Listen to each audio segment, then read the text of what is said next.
स्वागत है। आज हम एक बहुत ही अहम दिलचस्प विषय पर थोड़ी गहराई से बात कर रहे हैं। भारत की संस्कृति पर सोशल मीडिया का असर ये कितना गहरा है। हमारे पास जो सामग्री है, जो स्रोत हैं, वो बताते हैं कि ये सिर्फ ऊपरी बदलाव नहीं है। ये मामला काफी जटिल है, कई परतें हैं इसमें। तो चलिए इसे समझने की कोशिश करते हैं। इन स्रोतों से साफ पता चलता है कि सोशल मीडिया ने न सिर्फ हमारे बात करने का ढंग बदला है, बल्कि जीने के तरीके से लेकर सामाजिक मूल्यों तक सब कुछ छुआ है इसने। बिल्कुल। और ये देखना वाकई दिलचस्प है कि कैसे व्हाट्सएप, इंस्टाग्राम और अब एक्स जैसे मंच ये हमारे रोजमर्रा की बातचीत का एक तरह से अहम हिस्सा बन गए हैं। कभी कभी तो पारंपरिक तरीकों की जगह भी ले रहे हैं ये। और भाषा पर इसका असर तो साफ दिखता है। हिंदी और अंग्रेजी का वो मिश्रण जिसे हम इंग्लिश कहते हैं, वो कितना आम हो गया है। या फिर क्षेत्रीय भाषाओं का डिजिटल दुनिया में एक नया रूप लेना, ये सब हो रहा है।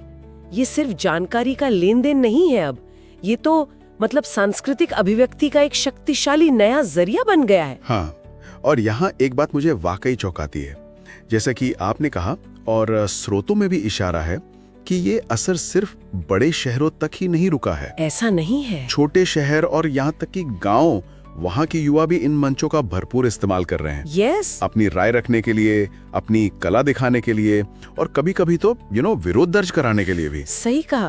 फैशन और खान पान के ट्रेंड्स को ही देख लीजिए। अब ये कौन तय कर रहा है? ज्यादातर इन्फ्लुएंसर, वो लोग जो सोशल मीडिया पर एक्टिव हैं।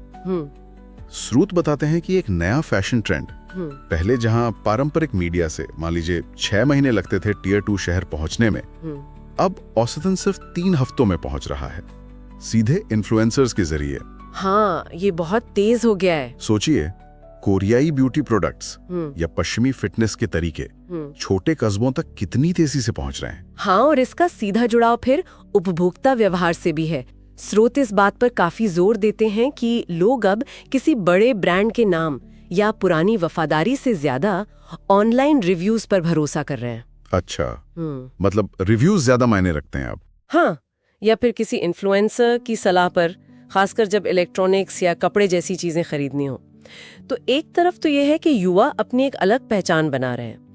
छोटे शहरों के लोग भी, जैसा स्रोतों में एक जिक्र है एक राजस्थानी लोक कलाकार का, जिनकी कला इंस्टाग्राम पर वायरल हो गई और वो रातों रात मशहूर हो गए। ऐसा भी हो रहा है। वाह। लेकिन इसी के साथ सामाजिक और राजनीतिक मुद्दों पर जागरूकता भी बढ़ी है।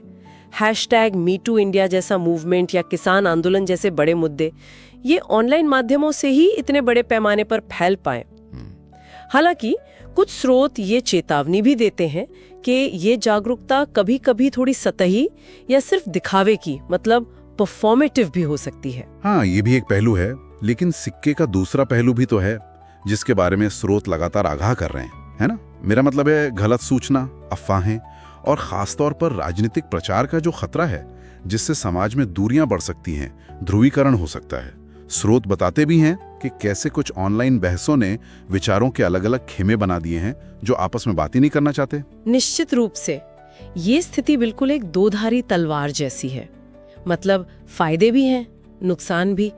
एक तरफ हम देख रहे हैं कि क्षेत्रीय कला और संगीत को एक ग्लोबल प्लेटफॉर्म मिल रहा है, जैसे भोजपुरी गाने हो या गरबा के वीडियोस, ये दुनिया भर में देखे जा रहे हैं। और स्थानीय भाषाएं भी डिजिटल रूप में एक तरह से संरक्षित हो रही हैं, उन्हें नई जिंदगी मिल रही है। अच्छा, ये तो अच्छी बात है। हाँ, लेकिन वहीं दूसरी तरफ बाहरी दुनिया के विचारों और जीवन शैली का जो प्रभाव आ रहा है, उससे पारंपरिक भारतीय मूल्यों के साथ एक टकराव, एक तनाव की स्थिति भी पैदा हो रही है।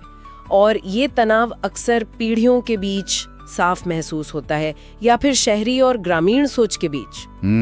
ये जनरेशन गैप वाली बात। बिल्कुल। स्रोत डेटिंग एप्स या ऑनलाइन समुदायों के बढ़ते चलन का भी जिक्र करते हैं, जो कहीं ना कहीं विवाह की पारंपरिक संस्था या लैंगिक भूमिकाओं जैसी जो स्थापित धारणाएं हैं, उन्हें चुनौती दे रहे हैं। तो कुल मिलाकर अगर हम इन सारे स्रोतों का सार देखें, तो तस्वीर ये बनती है कि सोशल मीडिया भारतीय संस्कृति की कहानी को सिर्फ बता नहीं रहा है, बल्कि उसे सक्रिय रूप से बदल रहा है, उसे एक नया आकार दे रहा है।